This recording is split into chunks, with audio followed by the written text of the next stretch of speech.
Hi gamers, and welcome to episode 7 of RRPG Reviews. Now you may be wondering what game I'm going to review this time around, but I decided to take a different approach with something else. Now, if you remember from my last review of Turtles in Time Reshelled, I commented about how Resident Evil on the GameCube and Mega Man Maverick Hunter X on the PSP were a couple of the best remakes I've seen. But I started to think more about the original Mega Man X over Maverick Hunter X on the PSP, and I thought to myself, both games have really good merits, and some of them can even stand out on top of the other. So, which one comes out as king of the hill? So, what the heck, let's take a different approach this time around and try something new.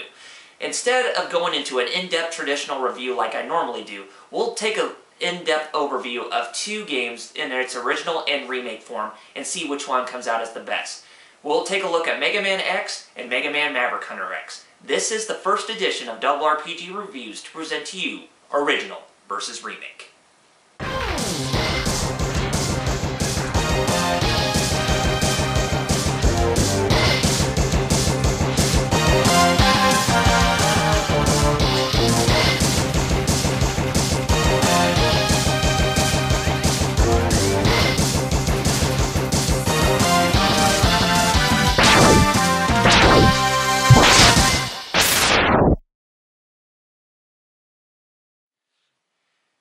Now this game is going to be divided into 5 categories. The first topic is going to be the story, the second one is design, the third topic is sound, the fourth topic is presentation, and the final icing on the cake is going to be the controls and see who has the better one. Now, let's not waste any time and let's get started right with the story, shall we? Beginning with the original game, it starts off with an old scientist named Dr. Kane who stumbles upon a capsule that contains a certain robot that is extremely advanced than the typical robots that come around in the world.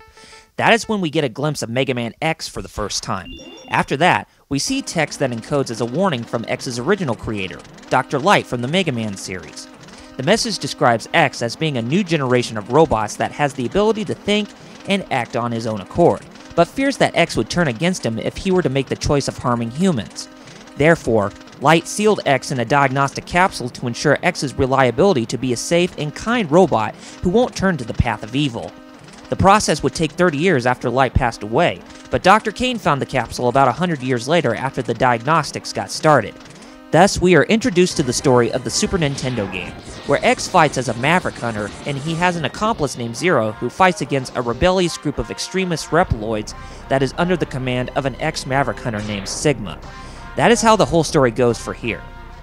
In the PSP game, we are introduced to X who fights as a Maverick Hunter for the first time, and Sigma is still in the same organization as X and Zero. A series of mechanoids are wreaking havoc on the city where the Maverick Hunters lie, and various outbreaks cause a distraction for X and Zero to find the culprit. Eventually, they learn that Sigma is the mastermind behind the whole charade, and they end up being beaten by his vast combat prowess. In the past, we learn that X was found by Dr. Kane, and we discover that X's ability to worry shows signs of great potential to fight in the name of justice. We even see where X meets Dr. Light for the first time while he's being constructed. This gives us a glimpse of how he was brought to be and where the source of his power comes from. After that, the story is shown where X fights Mavericks with Zero, but they seem more like they are in the same rank. In the original, Zero played out more as a leader, but X requires the role after he defeats Sigma. In this remake, leadership is not an important factor as the Maverick Hunters fight together to ensure peace and justice against the corrupted. Now, when I look at the overall story of both games, and starting with the original, I have some mixed feelings as it starts off with X as a rookie and Zero as a leader. X never even talks that much, and it shows that he doesn't even have to worry when he's fighting against the Mavericks.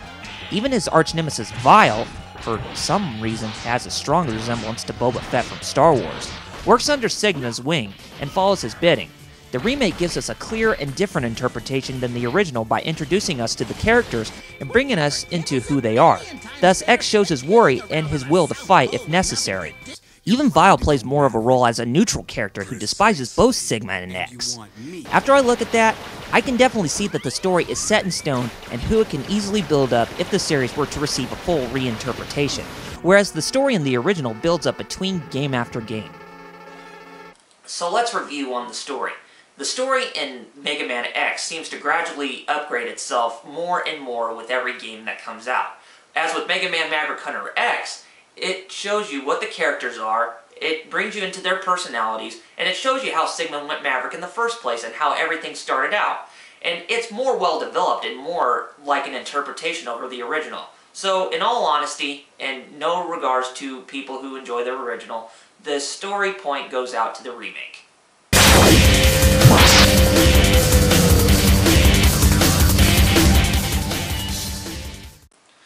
Alright, now our next topic is going to be the design.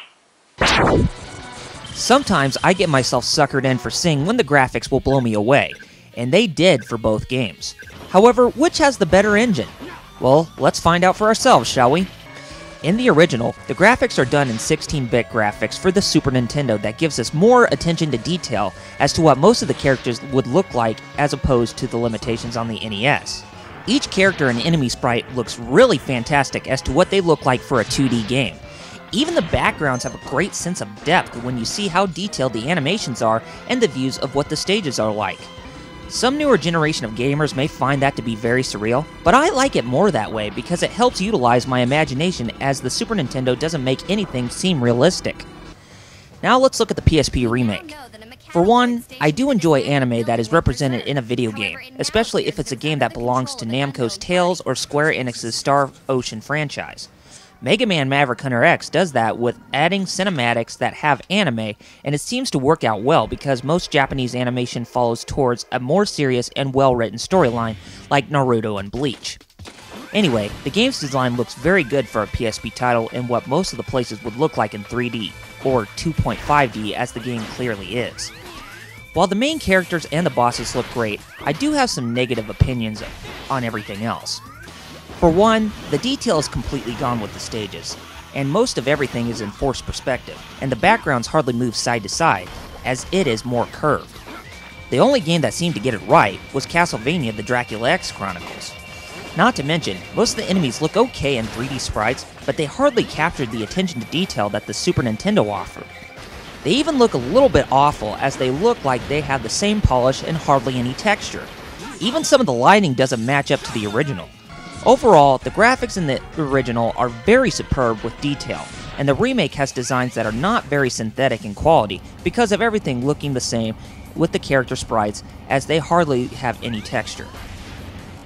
When looking at the design as a whole, the first game looks great with its 16-bit graphics. I mean, it gives you a sense of surrealism to what the game might have looked like in a 3D overhaul, but it still remains true as a 2D game. But when you take a look at 3D, some of the objects that are done for a remake can look a bit exaggerated and a little too choppy for its 3D counterpart. So, when I take a look at the design, I'm more in favor of the original. So, next point goes out to Mega Man X on Super Nintendo.